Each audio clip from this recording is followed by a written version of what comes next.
Hi everybody, welcome to the second video in my series of doing my own wheels. This is the base coat stage, although I'm using cellulose. Normally I would use base coat, but the reason I'm using cellulose is I bought about 5 litres of this quite a while ago, and I really like the colour, and it works well with a lacquer over the top without any flatting back afterwards. So I've stuck to it and will use it until it goes. Anyway, first of all, an apology. I did film the spraying the front wheel, but I'm not sure what happened. The camera turned itself off. I turned it back on, and for some reason the file is corrupt on the first one. So I left the front wheel, which you saw me removing right at the start of the video, just so that you could see how it turned out really. So here we are. I've got the footage of the back wheel. So, front wheel, back wheel, doesn't really matter, does it? The idea is you just see what I'm doing. So here I am with the back wheel, and I've spotted what I thought was a slight imperfection.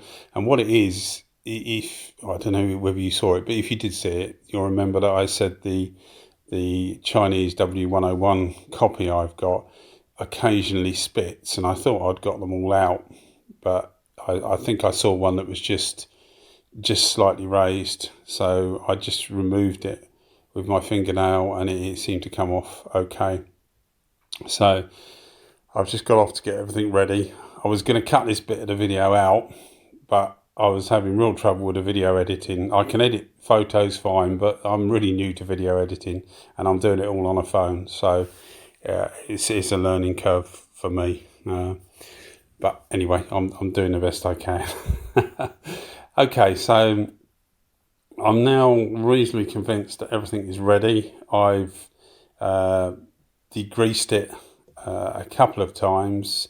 No sanding. I didn't want it completely flat. I wanted to keep some of the texture of the original wheel.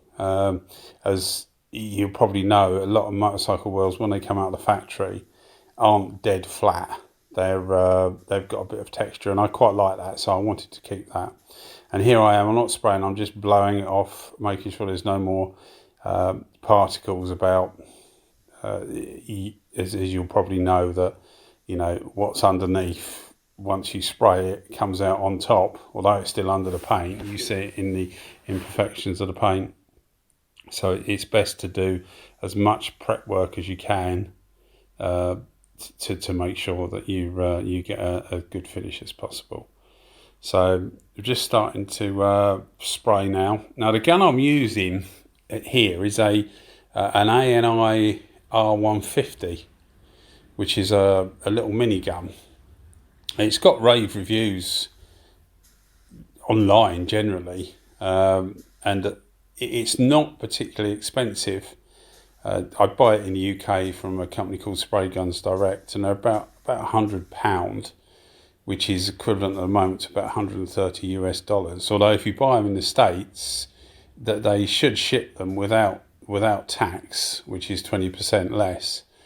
But having said that, you'll probably have to pay import duty or whatever when you get it the other end. I'm not sure, but I just thought I'd mention where I got it from, really, because there doesn't seem to be many places that sell them. They're made in Italy, but they are a cracking little gun, really good little gun for the money. I've got an SRI Pro Light, and I've got a little Iwata LPH 80, and this sprays probably as good as them. The fan isn't quite as big. This is actually a 1.0, whereas the Iwata and the SRI I've got is a 1.2. But yeah, no, it sprays really well. This is the standard pot that comes with it that you'll see me using, which is I think 250 millilitres. But no, as I say, they spray really, really well, and a very good gun. Again, I'm doing the inside of the rim. The idea is that I primed the whole lot, outside and the inside of the rim, you know, where the tyre sits, because I'd had a problem with some air leaking on the front, not particularly the back, but I thought I might as well do both of them at the same time. So the idea is that I prime the wheel, and then I will give it 2 coats of paint on the, or base coat on the outside and inside the rim. Then I'll mount the tyres, and any damage that I do putting the tyres on, I only use standard tyre levers. I tend to get it reasonably okay, but you do get a slight bit of chipping. So the idea is to mount the tyres after 2 coats of top coat, and then I can put another 2 coats, mask the tyre off, put another 2 coats on the outside of the wheel rims and the wheel, and then the idea would be to leave the masking on the tyre and put a top coat on. So here you see me just doing the other side of the wheel, and then I'll finally do the centre. As I said, this is a cellulose paint, which I bought 5 litres of it years ago, and I really like the colour. It's a metallic, and it just looks really good on wheels. Obviously not with all colour combinations, but for a lot of the stuff I do, it's ideal. And I've still got some left, and it lasts for years and years as long as you keep the tin sealed.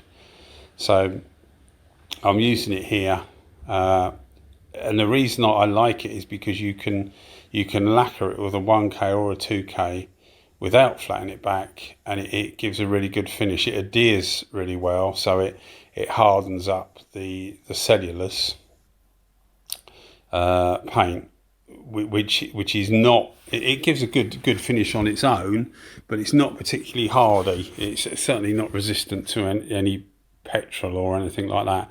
So I mean, obviously you don't want petrol on your wheels anyway, but some people like me, you'll often use some kind of solution just to clean your wheels, which has a slight oil base to it, and the idea is that it leaves a bit of protection behind on the surfaces around it to give it protection from salt. If you live in the UK, we get some quite cold, wet, horrible winters, and the idea is that it just gives it a little bit of protection to the salt that they put down on the roads.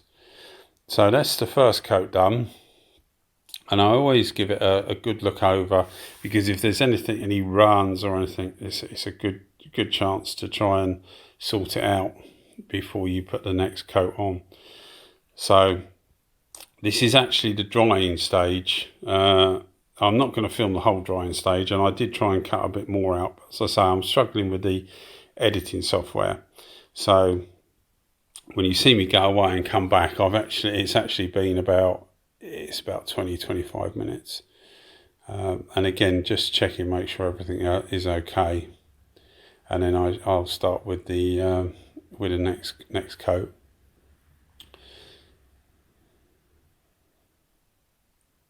So all seems well. It gives the cellulose gives quite a good shine initially. So you can just use that paint and not bother top coating it. But as I say, I normally top coat it just to give it a bit of extra protection.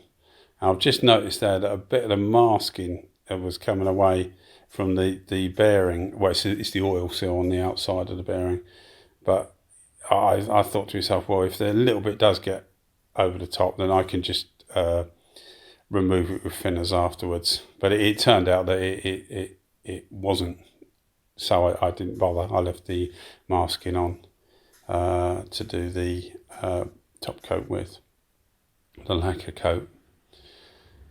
So always relatively slow doing it. That's just blowing air. It's not a continual stream of paint, and just stroking it over so that you get an even layer, not too much, because what I'm trying to avoid is obviously runs. It's about 18 degrees Celsius, so the paint will dry reasonably okay, but not like it would at 25 or 30 that you might have a booth or whatever cranked up to. So you do have to be careful to not over apply, because otherwise you end up with runs and it's just more to fix really. So the more time and care you take over putting the coats on, the less there is to fix afterwards. So as you can see, they look pretty good. Bit of a wobble there. Lucky I didn't touch anything. The thing to do, I find, I'm only an amateur, as you can see. I'm only an amateur. No, I'm only an amateur. So the thing to do is not to rush and just take your time. If you think, oh, I've only got half an hour to do my wheels, then maybe do them another day. I've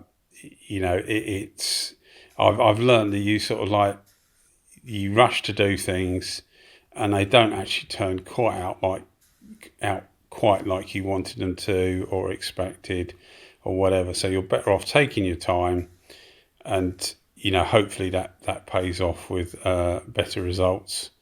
That's something that you're more happy with. And I think for a lot of us guys at home, you do these things, you're not doing it to save money. You're doing it because you enjoy it and you want to do it and take a bit of pride in what you do and think, yeah, I've done that, rather than, anything else. You see sometimes on a few forums, on social media, etc., people are saying, oh, look at this chap, he's doing this or he's doing that wrong or whatever. And he doesn't want to spend 50 quid or $65 or whatever to go and have a wheel done properly. It's not that at all. I mean, you're spending money on the guns, the equipment. You could get quite a few wheels done for that sort of money. But the idea is that you're doing it because you want to do it, and you want to take pride in your work, etc. I mean, I've done loads of wheels, painted loads of wheels, but that's still what I think. I think to myself, well, I quite like doing this. And when they're on the bike, you think to yourself, yeah, this is good. I mean, I do almost servicing on my own bike, etc. I'm never taking them to a dealer.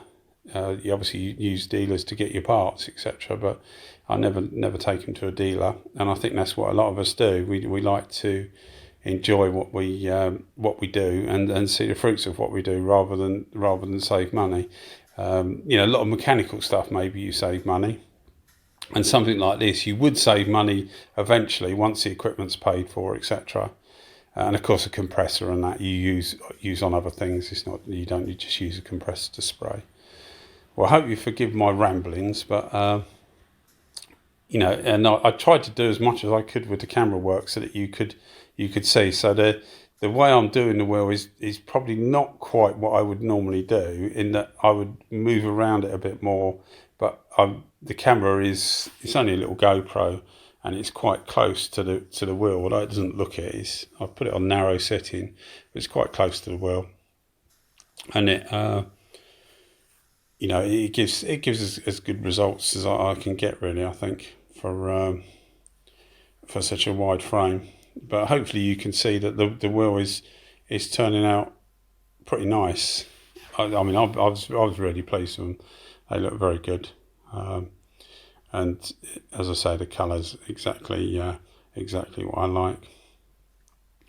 I tend to check the pot reasonably often to see what's left, because you sort of think, oh, I'll put a bit more here or a bit more there, and you often don't want to mix any more up. This is cellulose 50-50 with 2K thinners, and it works pretty well. It gives a good shine if that's what you're after straight off the gun. But as I say, I will lacquer these, and I'll try and make a video of the lacquer process and share it with you as well. Well, I hope you've enjoyed it as best you can, anyway, from an amateur editor, as I would call myself. So yeah, hopefully it's given you a little bit of information, especially on the gun as well, because I know people are quite interested in the guns rather than just what people do with them. All right then, thanks very much. Bye bye.